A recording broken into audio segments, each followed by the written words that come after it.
പിതാവിൻ്റെയും പുത്രൻ്റെയും പരിശുദ്ധാത്മാവിൻ്റെയും നാമത്തിൽ ആമേൻ. പ്രിയപ്പെട്ടവരെ, ഇന്ന് നവംബർ 17 തിങ്കളാഴ്ച. അമ്മേ പരിശുദ്ധ അമ്മേ, അമ്മേ പരിശുദ്ധമേ, ദൈവമാതാവേ, കൃപാസനത്തിലൂടെ ഞങ്ങൾക്കും ഞങ്ങളുടെ ദേശത്തിനും അമ്മ മധ്യസ്ഥം തേടി തന്ന എല്ലാ അനുഗ്രഹങ്ങൾക്കും കൃപകൾക്കും ഞങ്ങളിപ്പോൾ ഹൃദയം നിറഞ്ഞ നന്ദി പറയുന്നു. അമ്മേ പരിശുദ്ധമേ, ദൈവമാതാവേ, 2004 ഡിസംബർ 7 ഉച്ചകഴിഞ്ഞ് 2:30 കൃപാസനത്തിൽ സംഭവിച്ച അമ്മയുടെ പ്രത്യക്ഷപ്പെടലിനെക്കുറിച്ച് തിരുസഭയ്ക്ക് സമർപ്പിച്ചിരിക്കുന്ന പഠനരേഖകളുടെ മേൽ സഭാത്മകമായ പഠനം ആരംഭിക്കുവാൻ ഞങ്ങൾ പ്രാർത്ഥിക്കുന്നു. അമ്മേ പരിശുദ്ധമേ, ഭൂസ്വർലോകങ്ങളുടെ രാജ്ഞിയായ അങ്ങേയ്ക്ക് ഭൗമസംരക്ഷണത്തിനായി പ്രപഞ്ചപ്രകൃതിയെ തന്നെ തിരുസഭ പ്രതിഷ്ഠിക്കുവാൻ ഈ പ്രത്യക്ഷീകരണം വഴി ഇടയാക്കണമേ. പരിശുദ്ധമേ, ജപമാല മാതാവേ, സകല കൃപാസനം പ്രാർത്ഥനയോടും ചേർത്ത് ഞങ്ങളിപ്പോൾ പ്രാർത്ഥിക്കുന്ന ഈ കുടുംബത്തിന്റെ പ്രത്യേക നിയോഗം പറ മക്കളെ.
അമ്മയുടെ പ്രത്യക്ഷീകരണത്തിന്റെ ഈ അനുഗ്രഹവേളയിൽ ഞങ്ങൾക്ക് സാധിച്ചു തരുവാൻ കനിയണമേ. ആമേൻ. വിശ്വാസ പ്രമാണം. സർവശക്തനായ പിതാവും ആകാശത്തിന്റെയും ഭൂമിയുടെയും സൃഷ്ടാവുമായ ദൈവത്തിൽ ഞാൻ വിശ്വസിക്കുന്നു.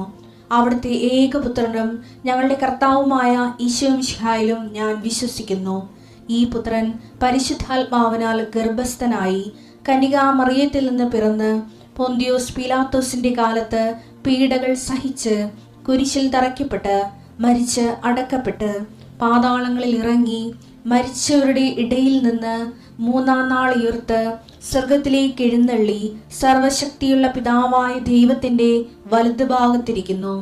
അവിടെ നിന്ന് ജീവിക്കുന്നവരെയും മരിച്ചവരെയും വിധിക്കുവാൻ വരുമെന്നും ഞാൻ വിശ്വസിക്കുന്നു. പരിശുദ്ധാത്മാവിലും ഞാൻ വിശ്വസിക്കുന്നു. വിശുദ്ധ കത്തോലിക്കാ സഭയിലും പുണ്യവാന്മാരുടെ ഐക്യത്തിലും പാപങ്ങളുടെ മോചനത്തിലും ശരീരത്തിന്റെ ഉയർപ്പിലും നിത്യമായ ജീവിതത്തിലും ഞാൻ വിശ്വസിക്കുന്നു. ആമേൻ. ഞങ്ങളുടെ പിതാവേ, അങ്ങയുടെ നാമം പൂജിതമാകണമേ. അങ്ങയുടെ രാജ്യം വരണമേ.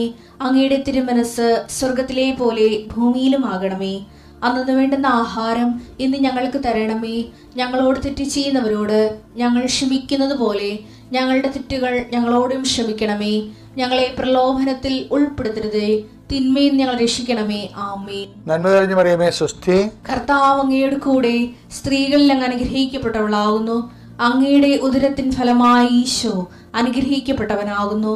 പരിശുദ്ധ മറിയമേ, തമ്പുരാന്റെ അമ്മേ, പാപികളായ ഞങ്ങൾക്ക് വേണ്ടി ഇപ്പോഴും ഞങ്ങളുടെ മരണസമയത്തും തമ്പുരാനോട് അപേക്ഷിക്കണമേ. ആമേൻ. കർത്താവേ, നിന്റെ ഉന്നതമായ നാമത്തിന് സ്തോത്രം ചെയ്യുന്നു. കർത്താവേ, നിന്റെ വിശുദ്ധ പൗരോഹിത്യത്തെ മഹത്വപ്പെടുത്തണമേ. കർത്താവേ, സഭയിലുള്ള സാന്നിധ്യം ദൃഢമാക്കണമേ.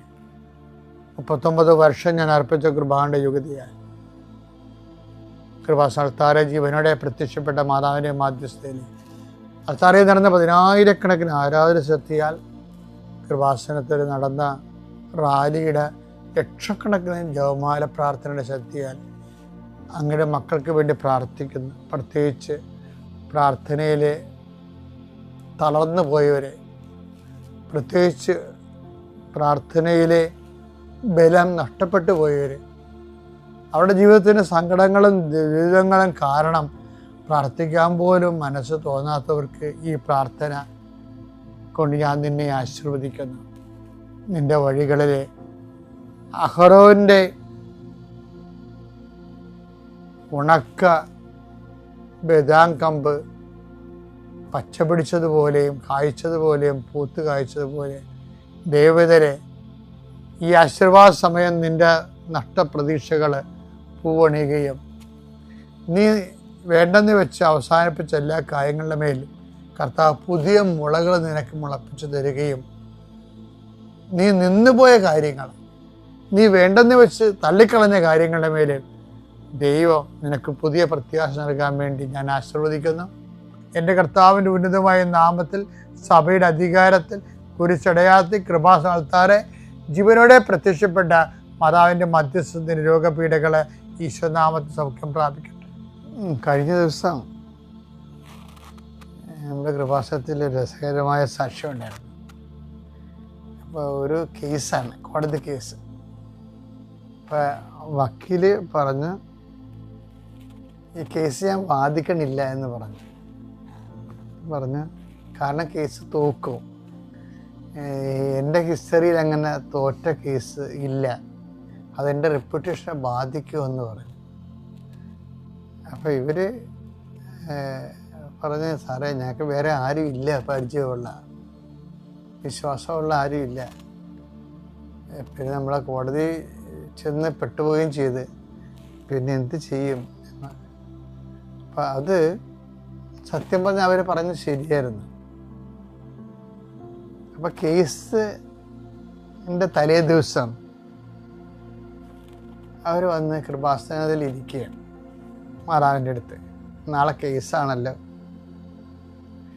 അപ്പോൾ കാര്യം അവർക്ക് ആരുമില്ല, വക്കീലും കൈ ഒഴിഞ്ഞല്ല, കേസ് തോക്കും, പിന്നെ മാതാവ് മാത്രമേ ഉള്ളൂ.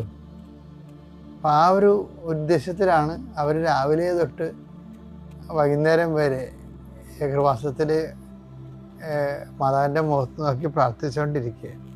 അപ്പം ഒരു 3:30 വക്കീൽ വിളിച്ചു വരാൻ. അപ്പം സാറേ എന്താ നാളല്ല കേസ്, ഞങ്ങൾക്കറിയാവേ, നിങ്ങൾ എവിടെയാണെന്ന് ചോദിച്ചു. ഞങ്ങൾ കൃപാസനത്തിലാണ്, നാളെ അല്ലേ കേസ്, ഞങ്ങൾക്കറിയാവേ. അപ്പോൾ വക്കീൽ പറയും അത് നാളെ അല്ല, ഇന്നാണത്, കേസ് ഇന്നാണ്. അപ്പോൾ അവർ ഞെട്ടിപ്പോയി, കേസ് ഇന്നാ? ആ നിങ്ങളുടെ കേസ് ഇന്നായിരുന്നു, നാളെയാണ് ഇവിടെ പോസ്റ്റ് ചെയ്തിരിക്കണമെങ്കിൽ കേസ് ഇന്നെടുത്ത് ആ കേസ് തള്ളിപ്പോ എന്ന് പറഞ്ഞു. ഇത് പറയുമ്പോൾ ഞാൻ ആൾക്കാരെ നിൽക്കൊണ്ട് ഞാൻ തന്നെ ഞെട്ടിപ്പോയി. ചില ആരുമില്ല എന്ന് അവർ പറഞ്ഞില്ലേ. ദൈവതിരുസന്നിധിയിൽ എപ്പോഴും നമ്മൾ ശ്രദ്ധിക്കേണ്ട ഒരു കാര്യമാണ്, നമുക്ക് ആരെങ്കിലും ഉണ്ടെങ്കിലും നിങ്ങൾ ആരും ഇല്ലെന്ന് പറയണം. അപ്പോൾ നിങ്ങൾക്ക് കള്ളം പറയണമെന്നാണ് അച്ഛൻ പറയണത്.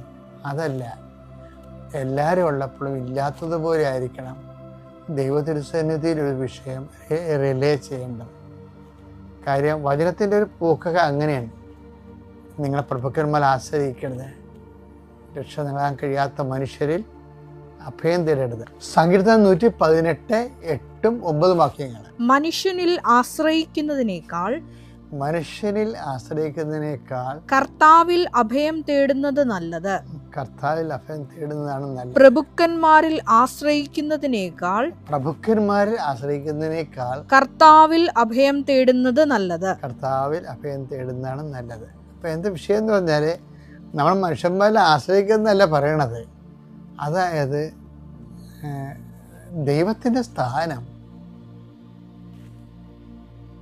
മനുഷ്യന്മാർക്ക് കൊടുക്കരുത്. അങ്ങനെ കൊടുത്താലേ കുഴപ്പം വെച്ച് കഴിഞ്ഞാൽ നിങ്ങളുടെ പ്രാർത്ഥന, നിങ്ങളുടെ റിലയൻസ് ഇല്ലേ, നിങ്ങളുടെ അവലംബങ്ങളിൽ ദൈവത്തിൽ നമുക്ക് ചില പറയുക താൻ പാതി ദൈവം പാതി എന്നൊക്കെ പറയില്ല. പറയാൻ ഭംഗിയാണെങ്കിലും ഈ സംഭവം വർക്കൗട്ട് ചിലപ്പോൾ ചെയ്യത്തില്ല. ഇപ്പം ഞാനും അപ്പം നിങ്ങൾ ചോദിക്കും നമ്മൾ അധ്വാനിക്കേണ്ടേ, അല്ലാതെ വെറുതെ പ്രാർത്ഥിച്ചാൽ മതിയാ എന്ന് ആ അർത്ഥത്തിലല്ല ഞാൻ പറഞ്ഞത്. മറിച്ച് നമുക്ക് ഈ കഴിവുകളൊക്കെ ഉണ്ടെങ്കിലും അതെല്ലാം തന്ന ദൈവം. അപ്പോൾ ദൈവത്തെ റിലേ ചെയ്യുമ്പോൾ നമുക്ക് ഭാഗികമായിട്ട് ചെയ്യാൻ പറ്റത്തില്ല. അതാണ് ഞാൻ ഉദ്ദേശിച്ചത്. ഭാഗികമായിട്ട് ചെയ്യാൻ പറ്റത്തില്ല. ദൈവത്തെ റിലേ ചെയ്യുമ്പോൾ നമ്മൾ താൻ പാതി ദൈവം പാതി എന്ന് പറയുമ്പോൾ ദൈവം നമ്മളൊരു ദൈവമായിട്ട് അവിടെ വരികയല്ലേ. അങ്ങനെ പറ്റത്തില്ല. അത് അപ്പോഴേ ഉള്ള കുഴപ്പമെന്ന് വെച്ച് കഴിഞ്ഞാൽ അത് നമ്മളറിയാതെ മറ്റൊരു ദൈവമായിട്ട് ഡെവലപ്പ് ചെയ്ത് വരും. അതുകൊണ്ടാണ് ബൈബിൾ എപ്പോഴും പറയണത്, ഞാനല്ലാതെ മറ്റൊരു അവലംബം നിങ്ങൾക്കുണ്ടാവരുതെന്ന്. ആദ്യമായി ഈ അൾത്താരയിൽ നിൽക്കാനായിട്ട് അവസരം ലഭിച്ചതിന് ഈശോയ്ക്കും പരിശുദ്ധ അമ്മയ്ക്കും എൻ്റെയും എൻ്റെ കുടുംബത്തിൻ്റെയും പേരിൽ നന്ദി പറയുന്നു. എൻ്റെ പേര് ഡോക്ടർ ഫ്രനിൽ ഫ്രാൻസിസ്. ഞാനൊരു ഡെൻറ്റിസ്റ്റാണ്. എൻ്റെ സ്ഥലം തൃശ്ശൂർ മണ്ണുത്തിയാണ്. ഞാൻ 10 വർഷമായിട്ട് പ്രാക്ടീസ് ചെയ്യുന്നു. ഇത് എൻ്റെ ഭാര്യ ഹിനോ, മകൾ അമൻ. ഞാൻ 2024 ജനുവരി 21 തീയതിയാണ് ആദ്യമായി കൃപാസനത്തിൽ വരുന്നത്. അന്ന് ഞാൻ ഉടമ്പടി എടുക്കുന്ന സമയത്ത് ആദ്യമായി വെച്ച നിയോഗം എൻ്റെ ഭാര്യയ്ക്ക് വിദേശത്ത് ഒരു ജോലിക്ക് അപ്ലൈ ചെയ്യുന്നതിൽ ഇടപെടണം എന്ന് പറഞ്ഞിട്ടാണ്. അങ്ങനെ ആ ഉടമ്പടിയിലായിരിക്കുമ്പോൾ തന്നെയാണ് ഭാര്യ വിദേശത്ത് പോയതും ഇൻ്റർവ്യൂ അറ്റൻഡ് ചെയ്തതും. അതിനുശേഷം ആൾ വിസ കാലാവധി കഴിഞ്ഞതിന് ശേഷം നാട്ടിൽ വന്നു. നാട്ടിൽ വന്ന സമയത്ത് പോസിറ്റീവ് റെസ്പോൺസ് ഇല്ലാതിരുന്നിട്ടും നാട്ടിൽ വന്ന് 2 ദിവസത്തിനകം തന്നെ ഒരു ഓൺലൈൻ ഇൻ്റർവ്യൂ തരപ്പെടുകയും കമ്പനിയിൽ നിന്ന് കോള് വന്ന് അത് അറ്റൻഡ് ചെയ്യുകയും, അതും കാശരൂപം വിശുദ്ധ വസ്തുക്കൾ വെച്ചിട്ടാണ് വൈഫ് അത് അറ്റൻഡ് ചെയ്തത്. അങ്ങനെ ആ ഇൻ്റർവ്യൂവിൽ സെലക്ട് ആവുകയും എത്രയും പെട്ടെന്ന് തന്നെ ജോയിൻ ചെയ്യാനുള്ള എല്ലാ നടപടിക്രമങ്ങളും അവർ ചെയ്യുകയും, അങ്ങനെ വലിയൊരു മാതാവിൻ്റെ ഇടപെടലിൻ്റെ ഫലമായിട്ട് ഭാര്യ അവിടെ ജോയിൻ ചെയ്തു. അങ്ങനെ ഇരിക്കുമ്പോഴാണ് ഞാനും എൻ്റെ കുഞ്ഞും അവിടേക്ക് പോകുന്നത്. അപ്പം നമ്മൾ മെഡിക്കൽ പ്രൊഫഷണൽ ആയതുകൊണ്ട് തന്നെ അവിടുത്തെ എക്സാം ക്ലിയർ ആവേണ്ടതാണ്. ഹെൽത്ത് അതോറിറ്റിയുടെ എക്സാം ക്ലിയർ ചെയ്യണം. എന്നെങ്കിൽ മാത്രമാണ് നമുക്കവിടെ പ്രാക്ടീസ് ചെയ്യാനായിട്ട് അവസരം ലഭിക്കുകയുള്ളൂ. അങ്ങനെ ഞാൻ ഒരു നീണ്ട കാലാവധിക്ക് ശേഷം വീണ്ടും ഞാൻ പഠനത്തിന് വേണ്ടിയിട്ട് പ്രിപ്പയർ ചെയ്തു. ആ സമയത്തും ഞാൻ രണ്ടാമത് ഇവിടെ ഉടമ്പടി പുതുക്കുവാനായിട്ട് വന്നു. അങ്ങനെ ഞാൻ പോകുന്നതിന് മുൻപായി ഉടമ്പടി എടുത്ത് എൻ്റെ എക്സാമിന് സമർപ്പിച്ച് പ്രാർത്ഥിച്ചിട്ടാണ് ഞാൻ പോയത്. അങ്ങനെ ഞാൻ ആദ്യത്തെ എക്സാം ഡേറ്റ് എടുത്തു. എക്സാം നല്ല രീതിയിൽ അറ്റംപ്റ്റ് ചെയ്തു. ഞാൻ കാശ് കൊണ്ടാണ് എക്സാമിൻ്റെ സമയത്ത് നമ്മൾ അറ്റൻഡ് ചെയ്തത്. അങ്ങനെ റിസൾട്ട് വന്നെങ്കിലും നമുക്ക് ഒരു സബ്ജക്റ്റിൽ കുറച്ച് പെർസെൻറ്റേജ് കുറവായിരുന്നു. അങ്ങനെ എനിക്ക് ഫൈനൽ ഫെയിൽ എന്ന് പറഞ്ഞിട്ടാണ് ഇത് വന്നത്, റിസൾട്ട് വന്നത്. ആ സമയത്ത് ഞാൻ മാതാവിനോട് ഒത്തിരി പ്രാർത്ഥിച്ചു. കാര്യം എന്തുകൊണ്ടാണ് ഇങ്ങനെ സംഭവിച്ചതെന്ന് എനിക്ക് മനസ്സിലായില്ല. എങ്കിലും ഞാൻ മാതാവിനെ വിശ്വാസം അർപ്പിച്ച് പ്രാർത്ഥിച്ച് എനിക്ക് നല്ലൊരു ഉചിതമായ ഡേറ്റ് എത്രയും പെട്ടെന്ന് തന്നെ എനിക്ക് കിട്ടണം എന്നുള്ളത് സമർപ്പിച്ച് പ്രാർത്ഥിച്ച് ഞാൻ അവിടെ ആയിരിക്കുമ്പോൾ തന്നെ ഒരു 2 ആഴ്ച കഴിഞ്ഞപ്പോൾ ഒരു ഡേറ്റ് എനിക്ക് അവൈലബിളായി കിട്ടുകയും അതിലും ഞാൻ എക്സാം അറ്റൻഡ് ചെയ്തു. പക്ഷേ നിർഭാഗ്യവശാൽ ആദ്യത്തെ എക്സാമിനേക്കാളും ടഫായിട്ടാണ് എനിക്ക് എക്സാം സമയത്ത് ഫീലായത്. ക്വസ്റ്റ്യൻസിൻ്റെ പാറ്റേൺ ആണെങ്കിലും എല്ലാം കുറച്ച് വ്യത്യാസപ്പെട്ടിരുന്നു. അപ്പോൾ ആ സമയത്ത് ഞാൻ വളരെയധികം എനിക്കൊരു വിഷമത്തോടെയാണ് ഞാൻ എക്സാം ഹാളിൽ നിന്ന് ഇറങ്ങിയത്. അങ്ങനെ ഞാൻ വീട്ടിൽ വന്ന് വൈഫിൻ്റെ അടുത്ത് ഇത് പറഞ്ഞു. അപ്പോഴും നമ്മളൊരു പ്രതീക്ഷയുടെ ഒരു ഇതിലാണ്, മാതാവിൽ വിശ്വാസം അർപ്പിച്ച് അങ്ങനെ പ്രതീക്ഷിച്ചിരുന്നു. പക്ഷേ അത്ഭുതമെന്ന് പറയട്ടെ, പിറ്റേ ദിവസം എനിക്ക് കഴിഞ്ഞ എക്സാമിന് ഏതൊക്കെ സബ്ജക്റ്റിലാണോ കുറവുണ്ടായത് അതിൽ 10 മടങ്ങ് മാർക്കോടുകൂടി, അത്രയും പെർസെൻറ്റേജോടുകൂടി ഫൈനൽ റിസൾട്ട് പാസ് എന്ന് പറഞ്ഞ് എനിക്ക് എക്സാം റിസൾട്ട് വന്നു. അങ്ങനെ ഞാൻ നിയോഗം വെച്ചതിലെ 2ാമത്തെ ഇതും എനിക്ക് മാതാവ് നടത്തി തന്നു. ഇപ്പോൾ ഞാനിത് വീണ്ടും പുതുക്കാനായിട്ട് ഇവിടെ നാട്ടിൽ വന്ന സമയം വന്നതാണ്. ഇതോടൊപ്പം തന്നെ ഞാൻ സമർപ്പിച്ച മറ്റൊരു നിയോഗം എൻ്റെ കുഞ്ഞിൻ്റെ സ്കിന്നിൻ്റെ അലർജി കാര്യങ്ങളായിരുന്നു. അപ്പം നമ്മളൊരു ഇവിടെ നമ്മൾ മെഡിക്കേഷൻസൊക്കെ ചെയ്തിട്ടാണ് ഉണ്ടായിരുന്നത്. പക്ഷേ ഞാൻ അവിടെ ചെന്ന് വിശുദ്ധ തൈലം എല്ലാം കുഞ്ഞിനെ ഞാൻ ചെയ്ത് അച്ഛൻ്റെ നിർദ്ദേശപ്രകാരം ചെയ്യാറുണ്ട്. അങ്ങനെ ചെയ്തതിന് ശേഷം അവിടെ ചെന്നപ്പോൾ അവിടെ ഡോക്ടേഴ്സിനെ ഞാൻ കൺസൾട്ട് ചെയ്തപ്പോൾ അവരുടെ ക്ലൈമറ്റിൽ അത് കൂടാനാണ് സാധ്യത എന്നാണ് ഡോക്ടർ പറഞ്ഞതെങ്കിലും വീണ്ടും മാതാവ് എൻ്റെ ജീവിതത്തിൽ ഇടപെട്ടു. ഞാൻ ഇവിടുന്ന് മേടിച്ച് കൊണ്ടുപോയിരുന്ന ഒരു മെഡിസിൻസും എനിക്ക് ആദ്യത്തെ ഒരു മാസം കഴിഞ്ഞതിന് ശേഷം പിന്നെ എനിക്ക് ഉപയോഗിക്കേണ്ടി വന്നില്ല. മാതാവ് അതിലും എന്നെ സമൃദ്ധമായിട്ട് അനുഗ്രഹിച്ചു. അപ്പം എൻ്റെ ജീവിതത്തിൽ ഇത്രയും ഇടപെടലുകൾ നടത്തിയ പരിശുദ്ധ അമ്മയ്ക്കും ഈശോയ്ക്കും ഈ അവസരത്തിൽ ഒത്തിരിയേറെ നന്ദി ഞാൻ പറയാനായിട്ട് ആഗ്രഹിക്കുകയാണ്. പിന്നെ ഇതോടൊപ്പം ഞാൻ ഉടമ്പടിയിലായിരിക്കുമ്പോൾ തന്നെ കാരുണ്യ പ്രവർത്തികൾ എന്നെക്കൊണ്ട് പറ്റാവുന്ന രീതിയിലുള്ള ചെറിയ ചെറിയ കാരുണ്യ പ്രവർത്തികൾ ചെയ്യാറുണ്ട്. പക്ഷേ ഞാനെന്ന് അത് ചെയ്യുന്ന സമയത്ത് എൻ്റെ ജീവിതത്തിലെ ഒരുപാട് തടസ്സങ്ങൾ, ചെറിയ ചെറിയ തടസ്സങ്ങളാണെങ്കിലും അത് സമർപ്പിച്ച് പ്രാർത്ഥിക്കുമ്പോൾ അതിൽ ഒരുപാട് മാറ്റങ്ങൾ വരുന്നതായിട്ട് ഞാൻ കാണാറുണ്ട്. അതുപോലെ തന്നെ എൻ്റെ പേഴ്സണൽ ലൈഫിലുള്ള പ്രയറിന് ഞാൻ കൊടുത്തിരുന്ന ഒരു പേഴ്സണൽ പ്രയറിന് കൊടുത്തിരുന്ന ഒരു ഇമ്പോർട്ടൻസ്, കുറച്ചും കൂടെ സമയം കൂടുതലെടുത്ത് പ്രാർത്ഥിക്കാനും എന്തൊരു കാര്യത്തിന് നമ്മൾ ഇറങ്ങുമ്പോഴും അത് നമ്മുടെ പ്രൊഫഷണലി ആണെങ്കിലും അല്ലാതെയുള്ള കാര്യങ്ങളാണെങ്കിലും ഞാൻ എന്നും സമർപ്പിച്ച് പ്രാർത്ഥിച്ചിട്ടാണ് ഓരോ ദിവസം തുടങ്ങുന്നത്. ഞാൻ ക്ലിനിക്കിലാണെങ്കിലും വരുന്ന പേഷ്യൻസിന് നമ്മൾ കൃപാസന മാതാവിനെ കുറിച്ചും അതുപോലെ ഞാൻ പത്രങ്ങളാണെങ്കിലും അങ്ങനെയുള്ള കാര്യങ്ങളെല്ലാം കൊടുക്കാറുണ്ട്. അപ്പം അത്തരത്തിൽ എന്നെക്കൊണ്ട് കഴിയുന്ന ചെറിയ ചെറിയ രീതിയിൽ ഞാൻ ഈ കാരുണ്യ പ്രവർത്തനവും പ്രേക്ഷിത പ്രവർത്തനം കൂടെ നടത്തുവാനായിട്ടും ഞാൻ ശ്രമിച്ചു വരുന്നു. അതുകൊണ്ട് തന്നെ ഒരുപാട് മാറ്റങ്ങൾ എനിക്ക് അതിനുശേഷം ജീവിതത്തിൽ എനിക്ക് അനുഭവിച്ചറിഞ്ഞിട്ടുണ്ട്. അമ്മ മാതാവിനും ഈശോയ്ക്കും നന്ദി പറഞ്ഞുകൊണ്ട് ഞാൻ നിർത്തുന്നു.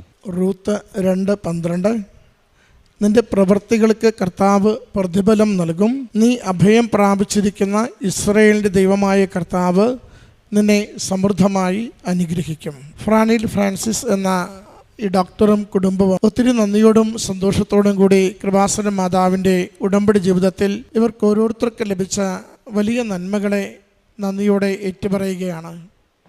ജീവിത പങ്കാളിക്ക് വിദേശത്തേക്ക് പോകുവാൻ വേണ്ടിയുള്ള പരിശ്രമത്തെയാണ് ആദ്യം ഡോക്ടർ സൂചിപ്പിച്ചത്. 3 മാസത്തോളം വിസിറ്റിംഗ് വിസയിൽ വിദേശത്ത് പോയി അതിൻ്റെ പരിശ്രമങ്ങൾ നടത്തിയെങ്കിലും അതൊന്നും ഫലവത്താകാതെ തിരികെ നാട്ടിലേക്ക് പോരുകയാണ് ഉണ്ടായത്.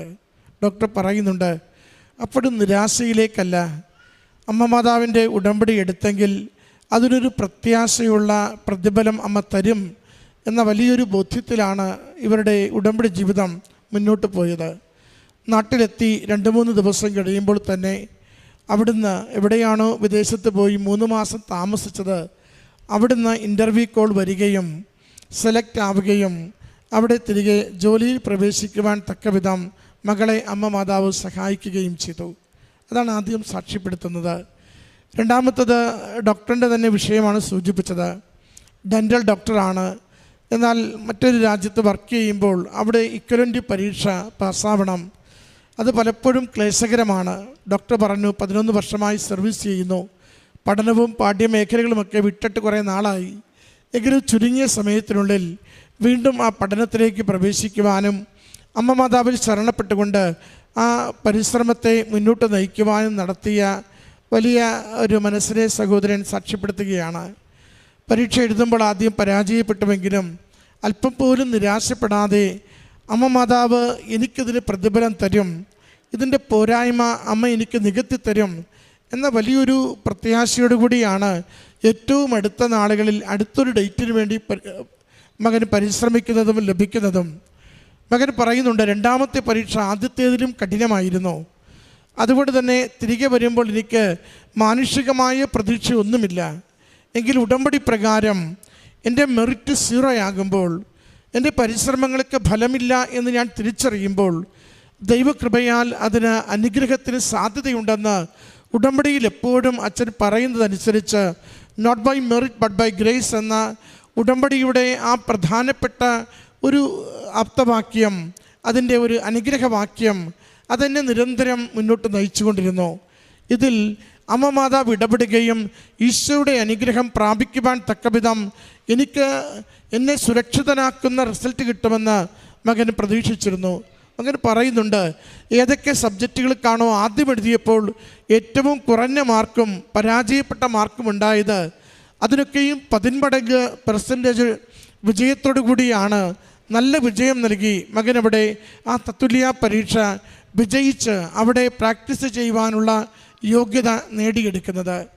നമ്മുടെ കഴിവല്ല, ദൈവകൃപയാണ് എപ്പോഴും നമ്മുടെ ജീവിതത്തിന് ആശ്രയമുള്ളതും അനുഗ്രഹമാകുന്നതും. നമ്മൾ എത്രയോ ചെറിയ മനുഷ്യരാണ്. നമ്മുടെ കഴിവുകൾക്കും നമുക്കുള്ള ആസ്തിക്കും നമുക്കുള്ള ബന്ധങ്ങൾക്കും സ്വാധീനങ്ങൾക്കും എത്രയോ പരിമിതിയാണ് ഉള്ളത്.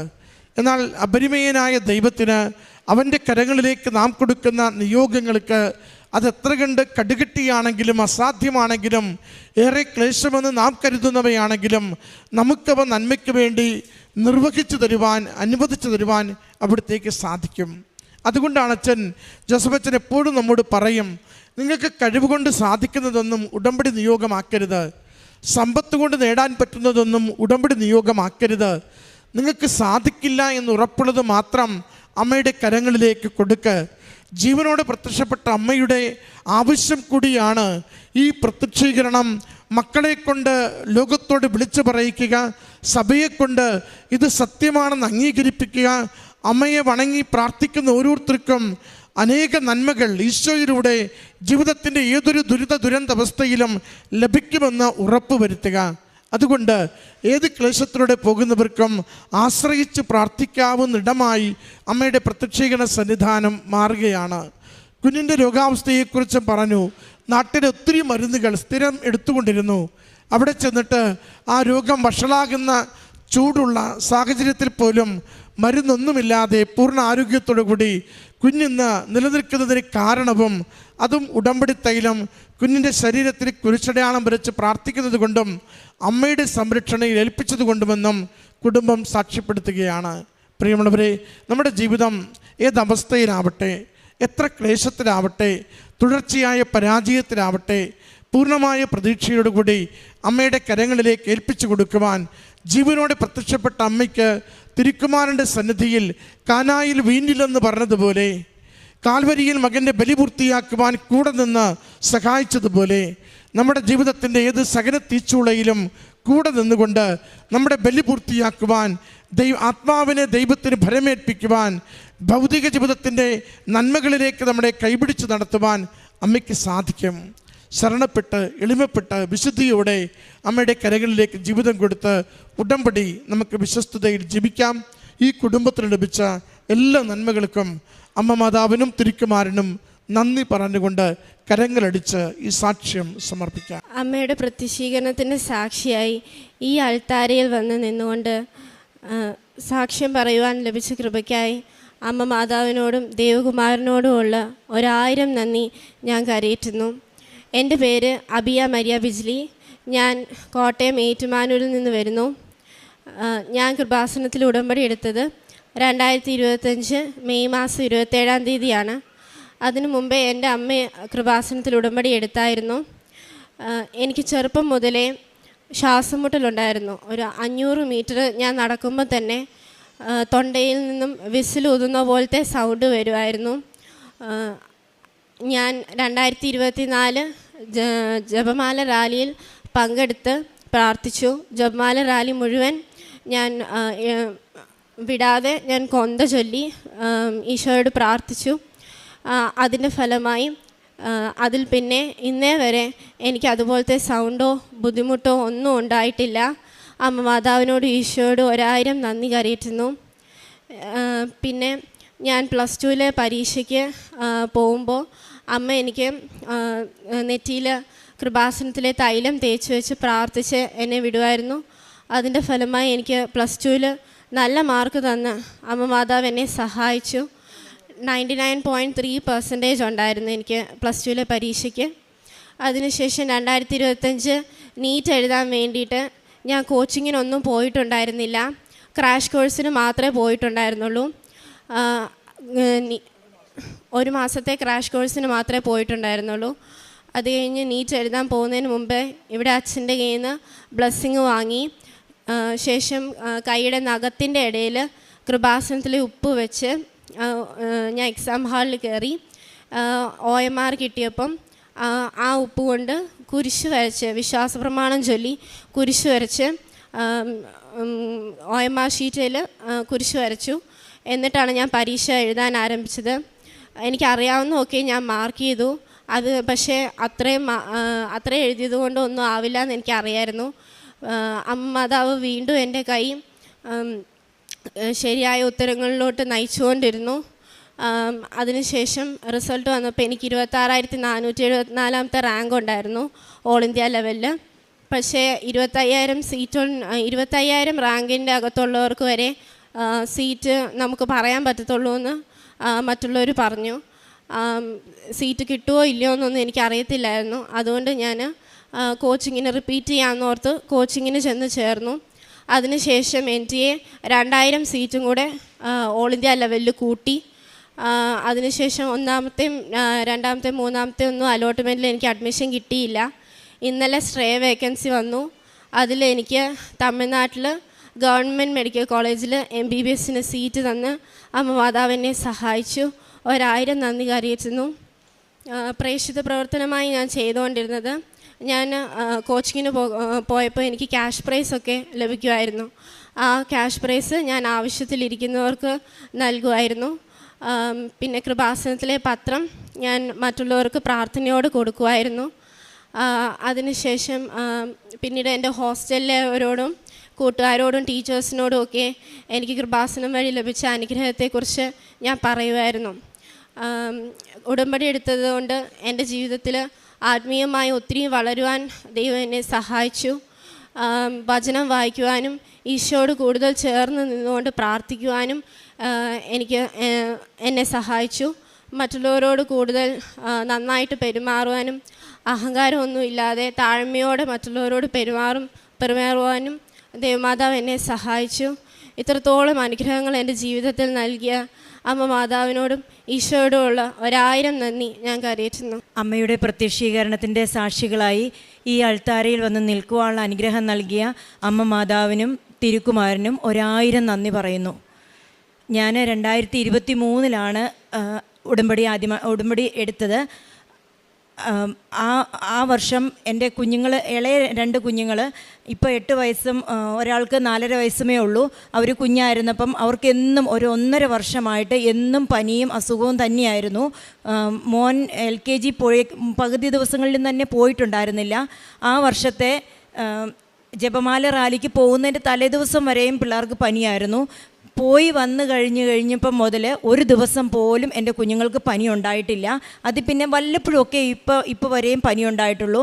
അതുപോലെ കൊച്ചുകുഞ്ഞ് ഒരു 1.5 വയസ്സൊക്കെ ആയപ്പം മുതൽ അവൾക്കൊരു 2.5 വയസ്സ് വരെ ഉള്ള സമയത്ത് അവൾ ഓരോ പ്രാവശ്യവും വീഴുമ്പം പുറകോട്ട് തലയടിച്ച് വീഴും. പിന്നെ അവൾക്ക് ശ്വാസം ഉണ്ടാകത്തില്ല.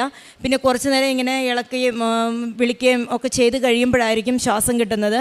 എന്താണേലും 2023 ജപമാല റാലിക്ക് വന്നതിന് ശേഷം അങ്ങനെ ഒരു കാര്യം ഉണ്ടായിട്ടേയില്ല. ജപമാല റാലിയിൽ ഒത്തിരിയേറെ അനുഗ്രഹങ്ങൾ ഉണ്ടാവുമെന്ന് എനിക്ക് ഉറപ്പുണ്ടായിരുന്നു. അതുകൊണ്ടാണ് ഞാൻ മോളെയും കൂട്ടി 2024 വന്നത്. അവൾ പറഞ്ഞതുപോലെ 500 മീറ്റർ ആ കൊച്ച് ശരിക്കും നടക്കത്തുണ്ടായിരുന്നില്ല.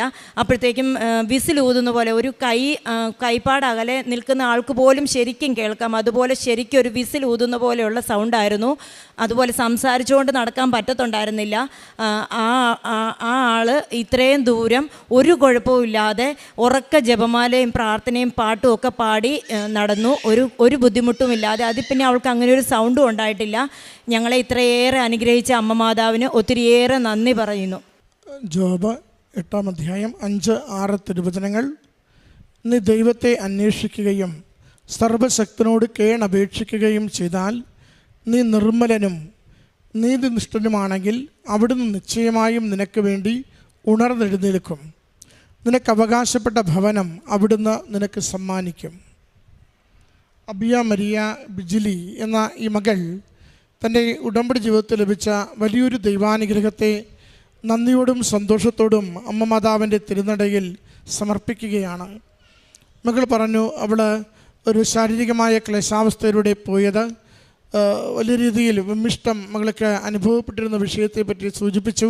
അമ്മ അതിനോട് ചേർത്ത് പറഞ്ഞു, അഖണ്ഡ ജപമാല റാലിയിൽ പങ്കെടുത്ത ദിവസം 500 മീറ്റർ പോലും നടക്കുവാൻ ശേഷിയില്ലാത്ത, അത്രത്തോളം നടന്നാൽ പോലും വല്ലാത്ത രീതിയിൽ ക്ലേശം അനുഭവിക്കുന്ന മകള് ഈ 14 കിലോമീറ്റർ ദൂരം ആ റാലിയിൽ പങ്കെടുത്ത അന്ന് മുതൽ പിന്നീട് ഇന്ന് വരെയും യാതൊരു തരത്തിലും ആ ശാരീരികമായ രോഗാവസ്ഥ മകളെ ബാധിക്കുകയോ മകൾക്ക് പിന്നീട് യാതൊരു ബുദ്ധിമുട്ട് അനുഭവിക്കുകയോ ഉണ്ടായിട്ടില്ല.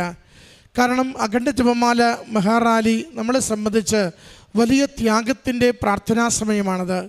നാം ഏറെ ക്ലേശത്തോടു കൂടി ആ പ്രാർത്ഥനയിൽ പങ്കുചേർന്ന് മനസ്സും ശരീരവും പൂർണ്ണമായും അമ്മ മാതാവിൻ്റെ സന്നിധിയിലേക്ക് സമർപ്പിച്ചുകൊണ്ട് ഏതൊക്കെ നിയോഗങ്ങൾ സമർപ്പിച്ചാണോ ലക്ഷക്കണക്കിന് മക്കൾ അമ്മയെ വിളിച്ച് പ്രാർത്ഥിച്ചുകൊണ്ട് ആ ജപമാല ചൊല്ലി മരിയഗീതങ്ങൾ ആലപിച്ചുകൊണ്ട് ആ റാലിയിൽ അണിചേരുന്നത്, ആ റാലി നമുക്ക് ദൈവസന്നിധിയിലേക്കുള്ള വലിയ മധ്യസ്ഥ പ്രാർത്ഥനയാണ്.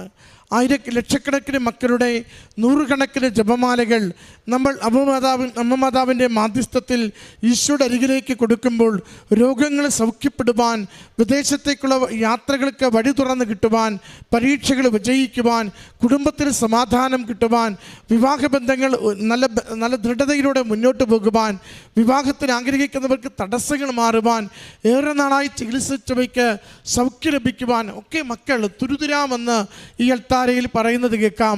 അഖണ്ഡ ജപമാല മഹാറാലിയിൽ പങ്കുചേർന്നു. ഞങ്ങളുടെ ഇന്ന വിഷയം സമയച്ചുരുക്കത്തിൻ്റെ അമ്മ ആ ദിവസങ്ങളിൽ തന്നെ ഞങ്ങൾക്ക് പരിഹരിച്ചു തന്നുവെന്ന്.